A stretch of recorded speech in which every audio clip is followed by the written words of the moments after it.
en el programa de radio que nosotros transmitimos todas las noches, acabamos de hacer la serie sobre la vida de Porfirio Díaz, ¿sí?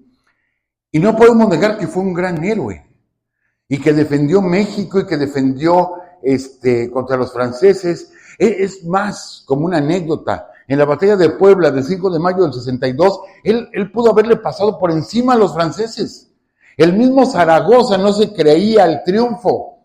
O sea, después de 4 intentos de los franceses de tomar los fuertes, los franceses salen corriendo y Porfirio Díaz deja ir la caballería, ¿sí? Estaba encargado de la caballería y los deja ir por completo y les va a pasar por encima a los franceses de Zaragoza. No.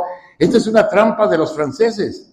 Están esperando que salgamos de nuestras trincheras, se regresan y nos ganan. No, Porfirio, detente. Y Porfirio, no, sí están huyendo, ya les ganamos, vamos a exterminarlos de una vez. Les digo, ni Zaragoza en ese momento creían que ya habían ganado. Y detienen a Porfirio Díaz. Y Porfirio Díaz sí fue un gran héroe. El problema fue cuando Porfirio Díaz llegó al poder, ¿sí? Cuando llegó al poder, estuvo 4 años, luego le prestó la silla presidencial a su compadre, a don Manuel González, porque la Constitución decía, ¿sí? Sufragio efectivo, no reelección. Esa frase no es de Madero, esa frase es de Díaz, ¿sí? Antes de ser presidente, porque utilizó esa frase contra Juárez, que sí se religió. Utiliza la frase contra Juárez. Entonces, él es presidente 4 años, deja la presidencia, se modifica la Constitución, ¿sí? Y va con Manuel González y le dice, ¿sabes qué? Que quiero que acomodemos todo, pues para volver a tomar la presidencia. Le dice Manuel González, compadre, tú sabes que yo no aspiro a la presidencia, tú sabes que yo no me quiero quedar con la presidencia. Se para Porfirio Díaz en la oficina presidencial y empieza a buscar en los cajones. Y le dice Manuel González, ¿qué buscas, compadre? Pues estoy buscando al tarugo que te lo crea, fíjate. Eso es lo que estoy buscando. ¿Por qué? Pues porque te quieres quedar en la presidencia. Y al final se queda Porfirio Díaz, se permitía la reelección no consecutiva y después se vuelve a modificar la Constitución para que sea reelección constante, ¿sí? Y es precisamente él es el que cambia los cuatrienios por sexenios. Él es el primero que mete los sexenios. Pero bueno, ahí va a estar hasta 1910. Compañeros, no podemos negar que el progreso llegó a México en la época de don Porfirio. Nuestro argumento es que hubiera llegado con cualquiera que hubiera estado en el poder, hubiera llegado. Y ahorita vamos a analizar un poquito esa parte.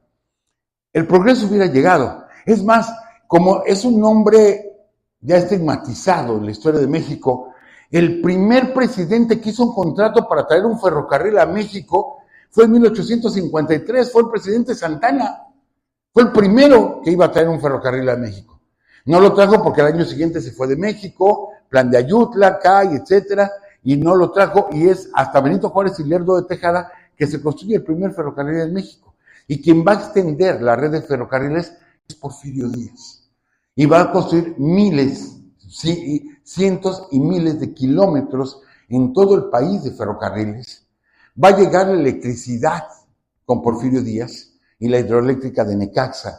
Ahí es donde entramos nosotros, los del ESME, ¿sí? Va a traer el telégrafo, va a iluminar las ciudades. No podemos negar que el progreso llegó a México. No lo podemos negar, pero ¿a costa de qué? Tanto así que va a provocar una revolución.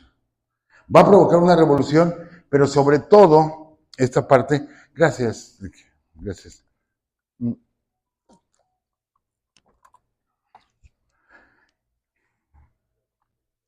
El petróleo. De pronto, esas tierras que, híjole, qué mala suerte que de pronto piqué aquí y salió chapopote. ¿Qué? Dice, qué mala suerte. Sí, qué mala suerte en México porque te expropiaban el terreno, pero en Texas te hacías millonario. Si de pronto encontrabas petróleo en tu tierra y hasta el día de hoy. En México solamente somos dueños, si mal no recuerdo, creo que somos dueños de 4 metros, algo así, del límite de la tierra hacia abajo. En Texas tú compras un pedazo de terreno y hasta el centro de la tierra. Entonces eres dueño de todo lo que hay ahí abajo. En México no. Estos serían cambios que serían después. Pero tenemos el petróleo. Y si ustedes leen El México Negro, ¿sí? Se darán cuenta de qué en condiciones trabajaban los obreros mexicanos en los campos petroleros. Tuvimos grandes yacimientos, el Faja de Oro, en el Ébano, todo en la costa de Tamaulipas, en la costa de Veracruz, y ya en los años 70 y 80, bueno, aquí en Tabasco.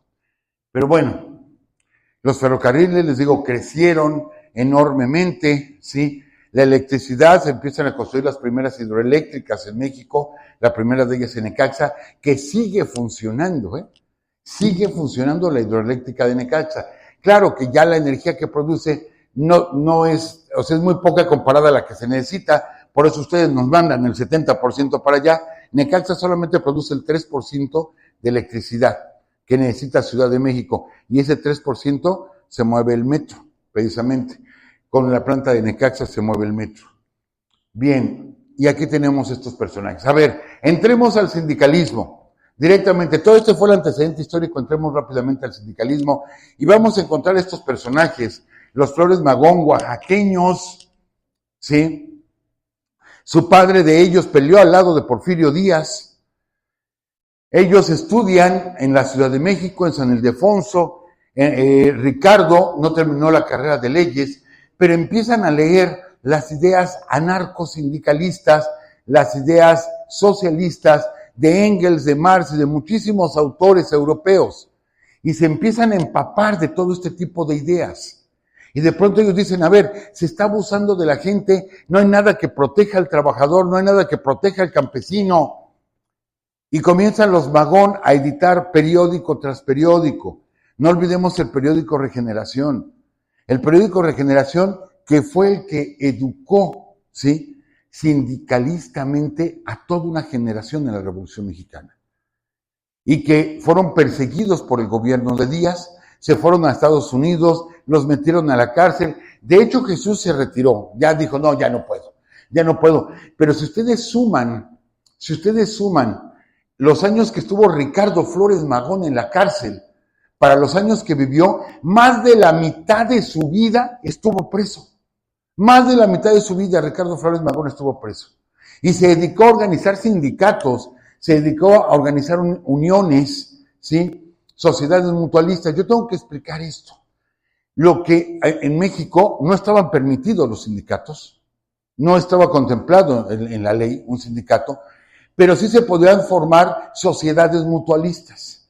¿Qué es? Por ejemplo, con mis compañeros que yo tengo aquí al frente, formamos una sociedad mutualista. Esto es, de mutuo acuerdo, decimos, vamos a hacer una cooperacha, cada 8 días juntamos 10, 15 centavos, para si alguno de nosotros un día sufre un accidente, como la empresa no nos va a apoyar, no nos va a ayudar, no hay un seguro, pues entre nosotros nos apoyamos mutuamente. Y nos ponemos de acuerdo y decimos, bueno, que entren más personas y pones tu cuota, por si un día lo necesitas. Esas fueron las sociedades mutualistas. Entonces, eso sí se permitía hacer, porque yo podía hacer con mi dinero lo que yo quisiera. Pero un sindicato no se podía formar. Entonces se empiezan a formar sociedades mutualistas y se empiezan a formar cooperativas entre trabajadores, entre pesqueros, mineros, etcétera, y todo por estos hombres. Todos por los Flores Magón, principalmente por Ricardo Flores Magón.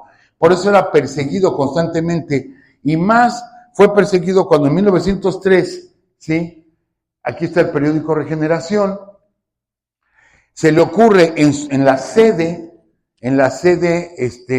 del Partido Liberal Mexicano que él funda, el Partido Liberal Mexicano, donde dice la Constitución ha muerto.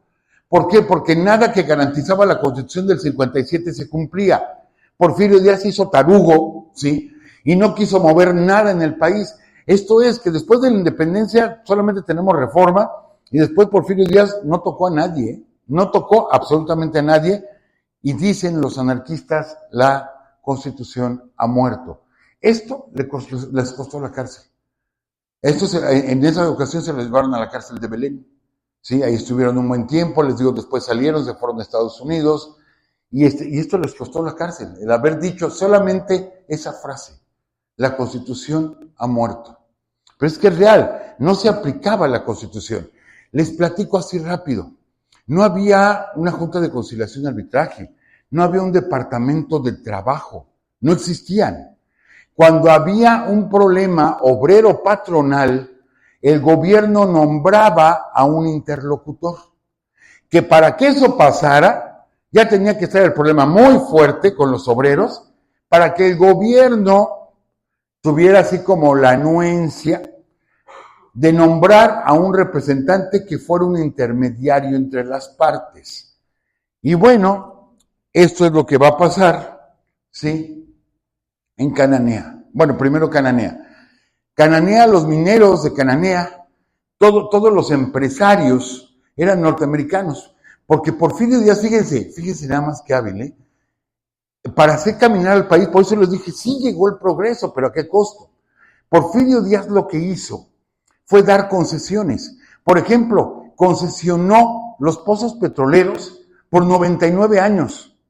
99 años eran dueñas las empresas petroleras de nuestro petróleo.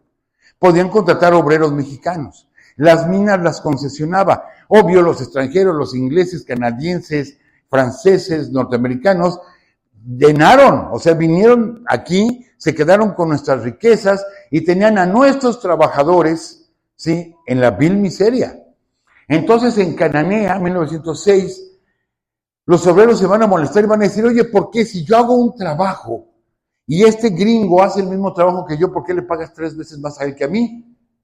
Fíjense, no digo, bájale el salario a él, súbemelo como a él. Y decían, no, es que él es extranjero, ¿y qué? Hacemos el mismo trabajo. Años después, la Ley Federal de Trabajo diría, a trabajos iguales, salarios iguales. Que aquí, donde en México todavía tenemos problema, es en la equidad de género. ¿Sí? Es que hacen el mismo trabajo un hombre y una mujer, pero tú por ser mujer te pago menos. O sea, el problema sigue. Pero bueno, ya está consignado en la Ley Federal de Trabajo. A trabajos iguales, salarios iguales. Pero este fue el problema en Cananea. Y de pronto los obreros hacen la huelga y lo que hace el gobernador, ¿sí? Lo que hace el gobernador es traer rangers, soldados de Arizona, lo permiten, entran a territorio mexicano, van a Cananea y balacean a los obreros mexicanos. Imagínense qué grado de entreguismo teníamos, de llamar a los rangers de Arizona, ¿sí? Y obligaron a punta de fusil a los obreros a meterse en las minas. Esa era la ley que teníamos en México. Posteriormente, la huelga de Río Blanco. Tuvimos la oportunidad ya, nos invitó un expresidente municipal de Río Blanco a visitar Río Blanco y a dar una conferencia. Ahí estuvimos, en el lugar y dimos toda una conferencia sobre qué fue lo que pasó en esa huelga de Río Blanco. Es un valle así por completo Río Blanco, y ahí estaba la fábrica de hilados y tejidos más grande de Latinoamérica. Que no digan que Porfirio Díaz no trajo el progreso a México. Oye, tenemos la la fábrica textil más grande de Latinoamérica. Sí, pero tenía trabajadores de 10 años de edad. Niños desde los 10 años de edad empezaban a trabajar con jornadas de 18 horas diarias. Aparte, no había salario, se les pagaba con vales, ¿sí?, de la tienda de raya. Y esos vales solamente servían para esa tienda de raya, no te servían para ninguna otra tienda, y los artículos costaban 4 o 5 veces más. De tal forma que tenías con una X o con, no sé, la huella digital, que aceptar deudas. Por lo tanto, si tú tenías una deuda, no te podías ir a trabajar a otro lado. Y esas eran las famosas tiendas de raya. Con eso tenían controlada a la gente. Y de pronto deciden irse a la huelga los trabajadores de Río Blanco, y agarra el presidente y dice, voy a nombrar un intermediario entre los patrones de Río Blanco y los obreros de Río Blanco. El patrón soy yo, el intermediario soy yo. Y se nombra intermediario. Y entonces se ponen a la mesa un representante de los obreros y como 15 representantes de los franceses, y Porfirio Díaz dice, no, es injusto lo que están pidiendo los obreros, que se regresen a trabajar. ¿Sí? Que se regresen a trabajar. Entonces salen los obreros, llegan a Veracruz, llegan a Río Blanco, dicen, Porfirio Díaz les dio todo a los franceses. Entonces deciden hacer la huelga y no entran a trabajar. Y afuera, o sea, fuera de la fábrica, toda la gente, después de esa fotografía, ¿sí? La gente enardecida porque les cierran la tienda de raya. Entonces ellos no pueden cambiar sus vales en otro lugar, se van a quedar sin comida, deciden tomar la tienda de raya y empieza la balacera. Y la orden de Díaz fue que se presentara el ejército, llega el ejército, empieza a masacrar a la gente, les digo, es como un valle. Y cuando estuvimos ahí en Río Blanco nos platicaban que la gente empezó a huir hacia los cerros, huir, y que durante 3 o 4 días se oían las balaceras en los cerros, porque siguieron buscando obreros para matarlos. Y después llenaban furgones de ferrocarril, plataformas. Según el gobierno hubo 70 muertos, pero lo que ellos nos dicen que hubo más de 1,000 muertos, más de 1,000 obreros muertos. Los pusieron en plataformas de ferrocarril directo a Veracruz. En Veracruz los subieron a pequeñas embarcaciones y todos tirarlos a armar para que los tiburones acabaran con ellos. Así se solucionaban las huelgas en México. Así se solucionaban, ¿sí? Época de don Porfirio Díaz. Y se nos viene la Revolución Mexicana. O sea, la gente ya no aguantó, la gente no soportó, se nos viene la revolución, que es una revolución muy distinta a la del norte que la del sur. Es más, cuando por fin se reúnen en el 14 Villa y Zapata, que toman la Ciudad de México, no se entienden. O sea, claro, los dos se llevaban muy bien y todo, pero de pronto Villa decía, ¿por qué tanto problema por la tierra? Si allá en el norte hay tierra muchísima. Está toda la tierra, toda la sierra, todo el desierto, hay tierra. ¿Por qué tanto problema por la tierra? Porque acá en el sur, en los lugares de Zapata, los hacendados se habían quedado con las tierras. Ellos no tenían dónde sembrar ni siquiera su propio alimento. ¿Y cuál era la respuesta de los hacendados? Pues que siembren en macetas. ¿Quieren tierra? Que siembren en macetas. Entonces, había cosas que no se entendían entre Villa y Zapata. Zapata siempre estuvo peleando por la tierra y este famoso lema de tierra y libertad es un lema anarquista. Realmente no es un lema zapatista. Viene con el anarquismo de Ricardo Flores Magón. Nada más quería hacerles esta pequeña aclaración. Confundimos mucho el anarquismo y ahorita tenemos problemas en varias ciudades de México donde jóvenes anarquistas destruyen todo a su paso, todo lo destruyen, porque entienden que el anarquismo es estar en contra del Estado. No, ni siquiera entienden la palabra anarquismo. La palabra anarquismo es una utopía. Anarquista es aquel que no necesita un gobierno para hacer lo que tiene que hacer. Por lo tanto, los gobiernos son innecesarios. Ese era el sueño de los Flores Magón. Entonces, ¿qué pasa? Yo personalmente, yo sí respeto un semáforo, yo pago mis impuestos, yo no soy una persona que cree conflictos. O sea, yo me sujeto a las leyes que tiene mi país. Soy anarquista. Yo no necesito un policía junto a mí para obligarme a hacer las cosas. Yo las sé hacer. Eso es anarquismo. Y eso era lo que buscaba Flores Magón, porque él decía que el poder corrompía y que la gente no necesitaba de alguien en el poder para poder vivir feliz. Eso es anarquismo. No estar en contra de todo lo que dice el gobierno. Pero bueno, tierra y libertad, un tema totalmente anarquista, y que se le queda a Emiliano Zapata, pero les digo, son las influencias de Ricardo Flores Magón. Vale mencionar que Ricardo Flores Magón se escribía con Madero, se escribía con Soto y Gama, se escribía con muchos intelectuales. El mismo Madero de su bolsa patrocinaba el periódico Regeneración, les enviaba una cantidad. Toda esa generación se impregna de las ideas anarcosindicalistas de los Flores Magón. Y bueno, en 1912, al triunfo de Madero, ya cuando Díaz sale del poder, se funda la Casa del Obrero Mundial. No se imaginan, compañeros, la importancia que va a tener esta casa. Porque aquí, ahora sí, Madero, que no quería problemas con los obreros, Madero sí les permite reunirse, sí permite que haya cooperativas, sociedades mutualistas, sindicatos. De hecho, hay muchas huelgas. Yo creo que muchos de ellos emocionados, ya tenemos el derecho a huelga, pues hay que hacer una huelga, pero ¿por qué? No sé, pero hay que aprovecharlo, pues ya que tenemos chance, hacemos una huelga, y se llena de huelgas Francisco Madero, y él no reprimió ninguna huelga. Que hubo problemas, sí hubo problemas, pero él no reprimió ninguna huelga. y en 1912 se crea la Casa del Obrero Mundial, que va a tener una trascendencia importantísima en México, y ahorita ya estamos entrando en la segunda parte de la plática. Y cae Madero, viene el cuartelazo de Victoriano Huerta, cae Madero, y luego cae Victoriano Huerta, entran los carrancistas a la Ciudad de México, ¿sí? Entonces, estando Carranza en la presidencia, acuérdense de los llamados bilimbiques. Había una crisis económica en el país terrible, ¿sí?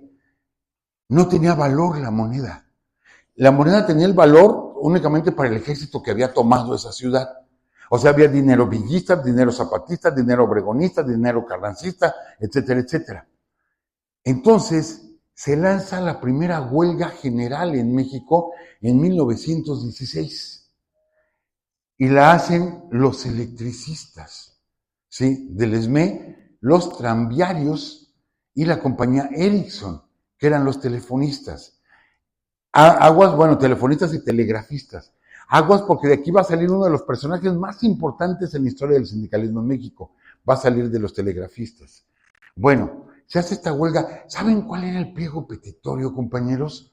Lo que pedía este grupo, ¿sí? Y que hace una huelga en la Ciudad de México, que el pago fuera en oro, ¿sí? ¿Por qué? Porque los billetes no tenían valor. Entonces decían, páguenos en oro, ¿sí? Ahorita oí por acá exactamente, de aquí a que te paguen en oro. Pues lo que hace Venustiano Carranza es que a todos los líderes los encarcela. Rescata una ley de 1862 de la época juarista y a todos los condena a muerte. A todos los líderes obreros los condena a muerte. Posteriormente lo presionarían a Venustiano Carranza, lo presionarían para que les conmutara la pena de muerte, ¿sí? Y lo cambiara por cadena perpetua. Pero ahora imagínense, amigos, por eso les digo, ustedes como sindicalistas, ¿sí?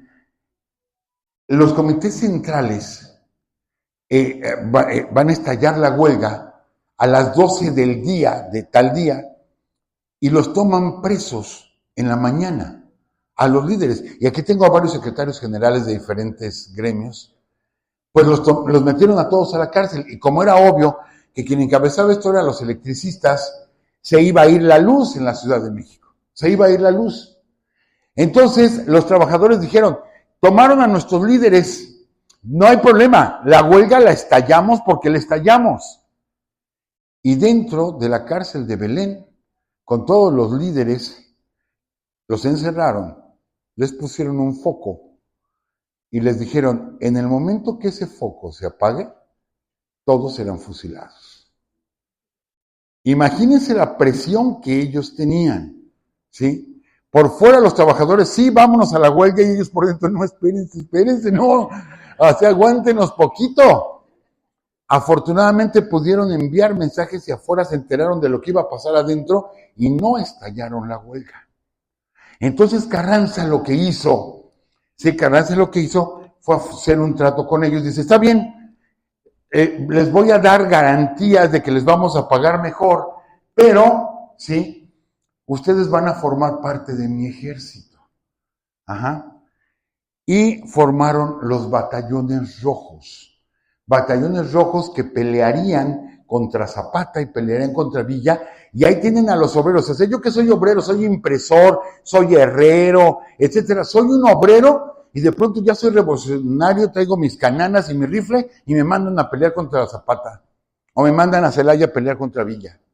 Para eso utilizaba Carranza a los obreros de la Casa Mundial, ¿sí? Bueno, hasta que en la Constitución del 17, artículo 123, consigna el derecho a la huelga, el derecho a formar un sindicato, la jornada laboral, el que no podían trabajar menores de 16 años, en fin, una serie de prerrogativas, pero todas esas ideas son las que enarbolaban los Flores Magón y el periódico Regeneración. Ahí se reflejaron en la Constitución del 17. Ahí se reflejaron. Entonces, lo que pasa es que de pronto fue letra muerta, porque la revolución seguía, ¿sí? Y Ricardo Flores Magón se fue a Estados Unidos, lo capturan los norteamericanos, y de pronto un día anuncian los norteamericanos que Ricardo Flores Magón había muerto, que lo habían encontrado muerto en su celda, mortajan su cuerpo, lo mandan a México y desde que entró por la frontera por Ciudad Juárez, iba parando en cada pueblo. Y en cada pueblo los obreros le iban haciendo homenajes, los mineros, los metalúrgicos, en cada pueblo hasta que llegó a la Ciudad de México. Aquí en la Ciudad de México fue multitudinaria la recepción al cuerpo de Ricardo Flores Magón. Actualmente está en la rotonda de las personas ilustres, pero cuando le quitan la mortaja a Ricardo Flores Magón, los norteamericanos habían dicho que murió de un infarto, encuentran que su cuello estaba lleno de moretones y sus vértebras cervicales estaban rotas. Esto es, lo mataron. ¿Por qué? Porque sus ideas eran demasiado peligrosas y a Ricardo Flores Magón lo mataron. No sabemos quién, pero fue asesinado en los Estados Unidos, sea por orden de los norteamericanos o por orden de los mexicanos, pero fue asesinado Ricardo Flores Magón, y aquí tenemos su sepelio. Fue un golpe durísimo para la clase trabajadora en México. Muere Carranza, fue el tiempo que se matan todos los revolucionarios. Obregón mata a Villa, Carranza mata a Ángeles, Obregón luego mata a Carranza. Es una matadera de revolucionarios. Carranza mata a Zapata, etcétera. Y en 1820 llega al poder Álvaro Obregón, ¿sí? Después de Venustiano Carranza. Y Álvaro Obregón, y aquí vamos a tener un personaje que aquí yo les quiero jugar un poquito, ¿sí? Quiero jugar con ustedes un poquito. En esta fotografía tenemos al creador, ¿sí?, de la CROM, la Central Regional de Obreros de México, que tuvo un poder enorme, enorme. Ya estamos hablando de hace 100 años, ¿eh? Ya fíjense todo lo que avanzamos, ya casi vamos a acabar. Y tenemos a Al Capone. Al Capone, el gángster de los Estados Unidos, el gángster de Chicago. Cuando me ayudaron a hacer esto, la misma licenciada que me apoya, dice, es que son idénticos. Le digo, sí. Fíjate bien, uno es Luis Napoleón Morones y el otro es Al Capone. Y véanlos, son idénticos. Bueno, pues Luis Napoleón Morones, sí, es el de su izquierda. Es el de su izquierda, Luis Napoleón Morones, que él es el que va a fundar la CROM y con esto va a apoyar a Álvaro Obregón. Y después él fundaría el Partido Liberal Mexicano y él es el que le va a dar todo el apoyo a Plutarco Elías Calles para que vinieran a la CROM. ¿Sí? Entonces, él se hizo famoso, Luis Napoleón Morones, se hizo famoso, tenía una enorme casa en Tlalpan, ahí al sur de la Ciudad de México, que tenía su propia plaza de toros y su propio lienzo charro. Entonces, él tenía tanto dinero porque se quedaba con las cuotas de los sindicatos, porque adhirió a la CROM a cientos de sindicatos, tenía colección de coches Packard, era riquísimo el hombre, ¿sí? Y le gustaban las charrerías. Y de ahí viene el término políticos charros. De ahí salió el término, que digamos se quedaría como en corto, y ya en la época de Luis Alemán se abrió así por completo el término, pero todo esto surge de Luis Napoleón Morones, que fue un corruptazo de lo peor. Por eso les digo, era igual al Capone, o sea, era un gángster. Y la misma CTM lo reconoce, fue un gángster, ¿sí? Luis Napoleón Morones estuvo a punto de ser presidente de México. Cuando a la mera hora cambian la Constitución aquí está la formación de la CROM, cuando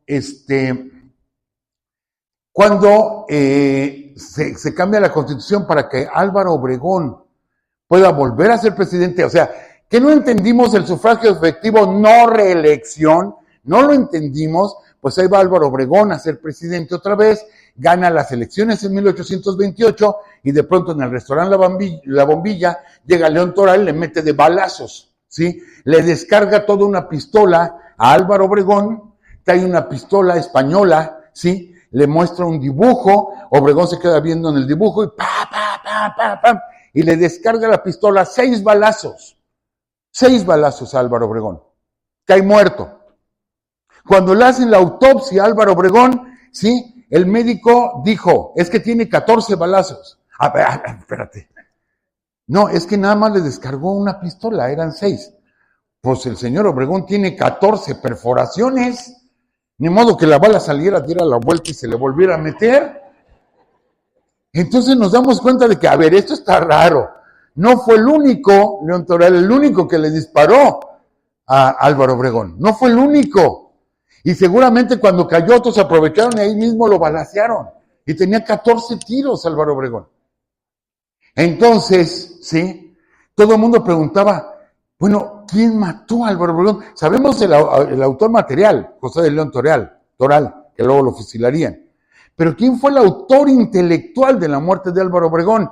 Y la gente decía, cállese, no haga esas preguntas, ¿sí? Toda la gente lo decía así. Yo nada más les estoy platicando, yo no estoy diciendo nada, yo solamente les estoy contando. Entonces decían que Calles, y cuando toda la gente acusaba a Calles, de pronto Calles dice, ¿saben quién es el autor o corre el rumor de que fue el autor intelectual de la muerte de Álvaro Obregón?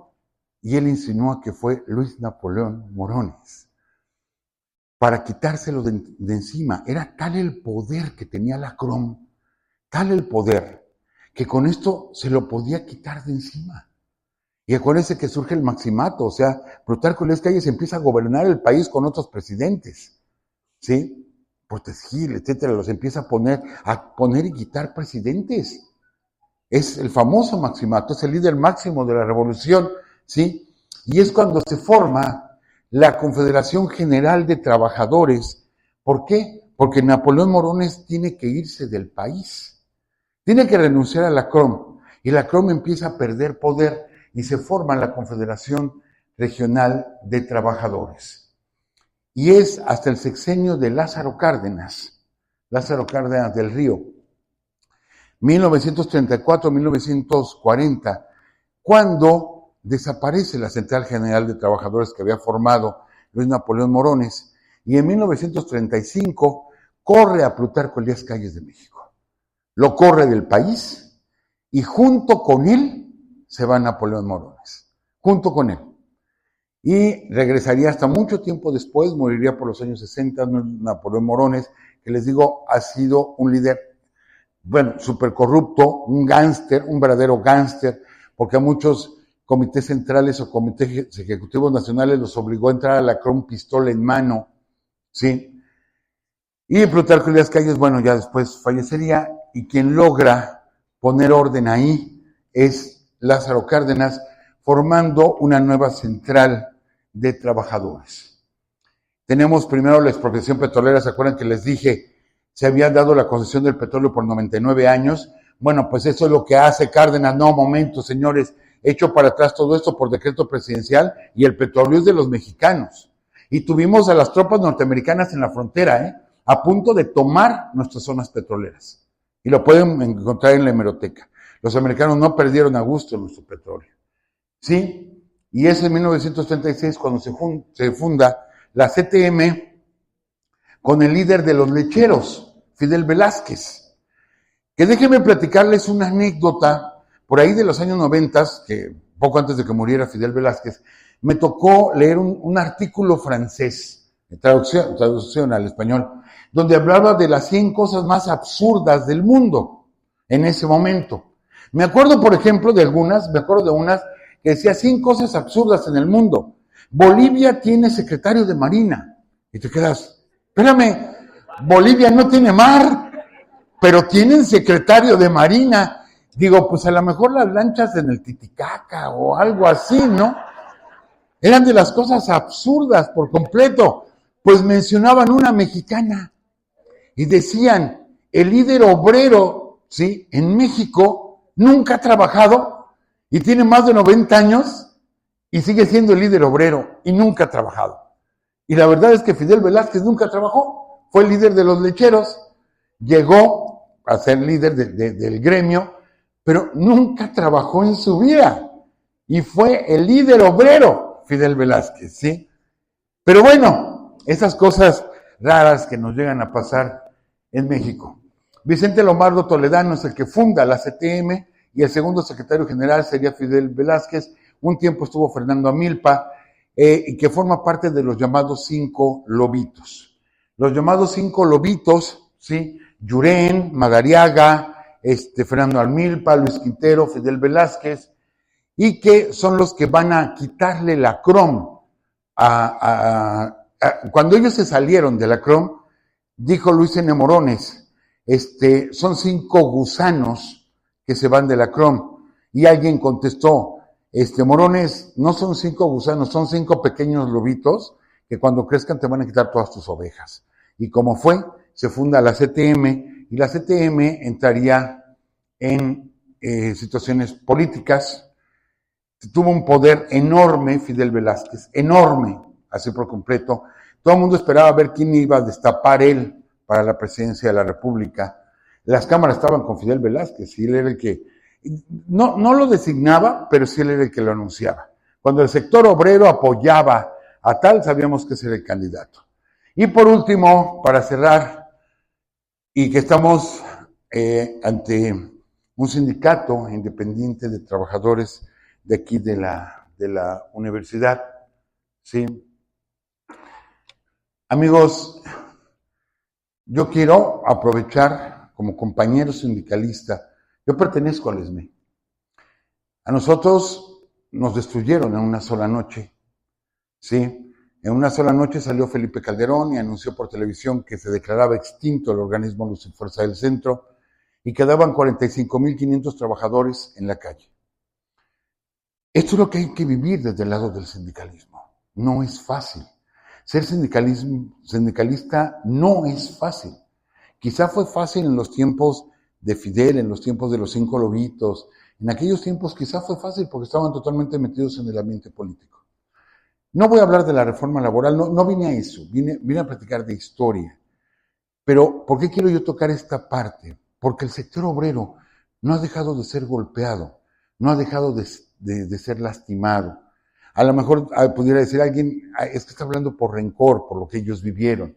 Sí, no midieron consecuencias. Y nosotros en los siguientes 6 meses después del decreto de extinción de Luz y Fuerza y la desaparición de nuestro contrato colectivo de trabajo, ante la Junta Federal de Conciliación y Arbitraje, aumentó 60% el índice de muertos entre nuestros compañeros jubilados.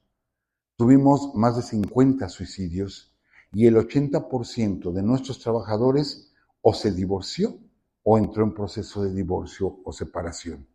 El golpe emocional fue terrible, tan es así que la UNAM, nuestra máxima casa de estudios, envió todo su equipo de psicólogos para atender a la población del ESME. Ellos envían sus psicólogos donde hay un terremoto, donde hay un ciclón, un huracán, y después de que ya salvaron vidas, entra el equipo de psicólogos a apoyar emocionalmente a la población. Pues en nuestra sede sindical Antonio Caso 45, ahí instalaron consultorios móviles para poder atender a los trabajadores que de la noche a la mañana te cambiaron la vida. Cuando tú entrabas a Luz y Fuerza, tenías tu vida resuelta. Ya estaba resuelta. Ibas a trabajar 30 años y teníamos una cláusula de 64 que era excelente en cuanto a jubilación. Y de la noche a la mañana se acabó. Y estábamos en la calle y ni siquiera teníamos algo guardado. Fueron cientos de organizaciones, entre ellos organizaciones, los maestros, mineros, telefonistas, muchísimas organizaciones que nos enviaban. Bueno, les digo, yo la libré por ser jubilado, pero yo ahí me mantuve junto con mis compañeros. Mandaban alimentos, de la central de abastos nos mandaban alimentos, se preparaba en el sindicato, eran filas enteras de trabajadores comiendo ahí en el sindicato, porque no había ni para comer, porque no nos avisaron, porque nadie tenía un centavo en la bolsa. Esto fue de un sábado para un domingo, y el lunes empezaban a cobrar los compañeros, y cobraron su última catorcena ya en un banco.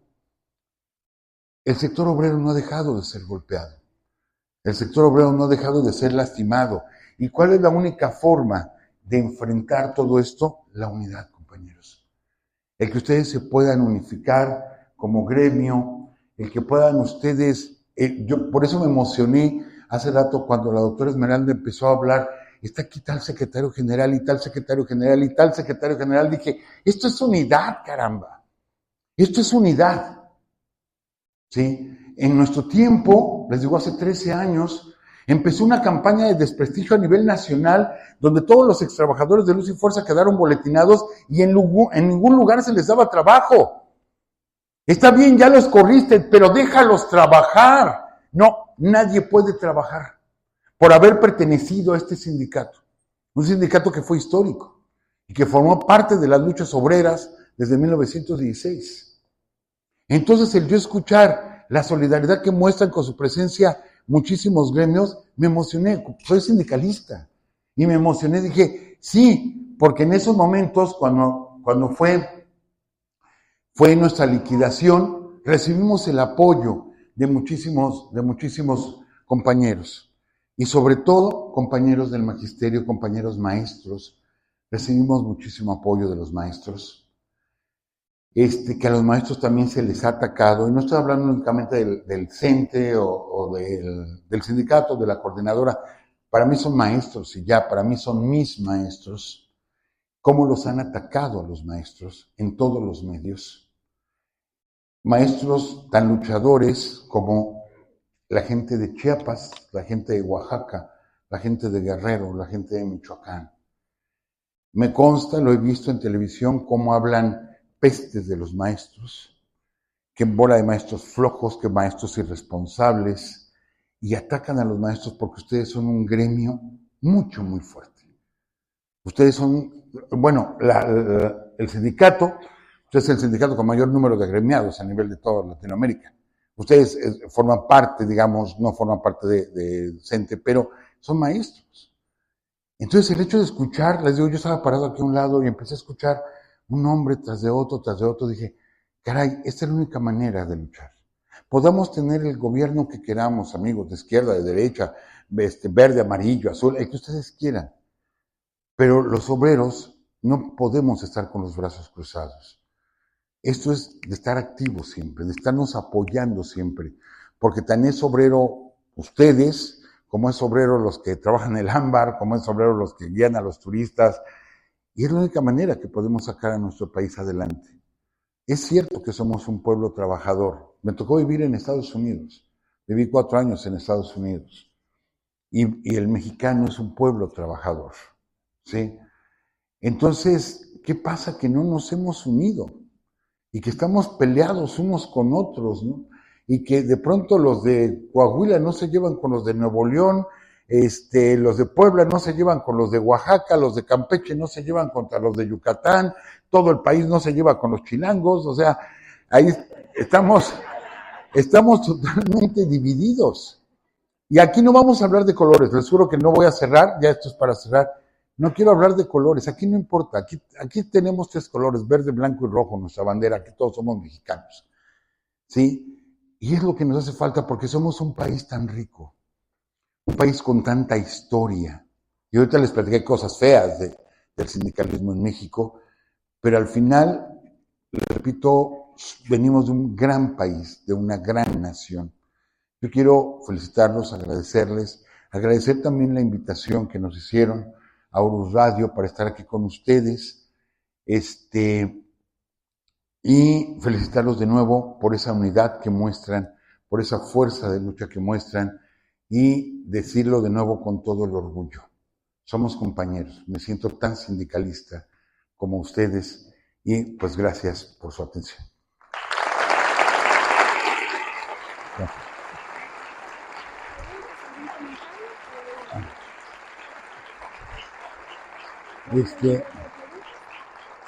Bueno, si alguien desea hacer algún comentario, está un micrófono aquí móvil.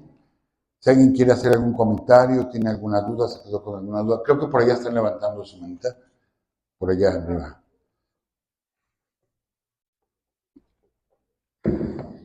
Estamos en tiempo, ¿verdad?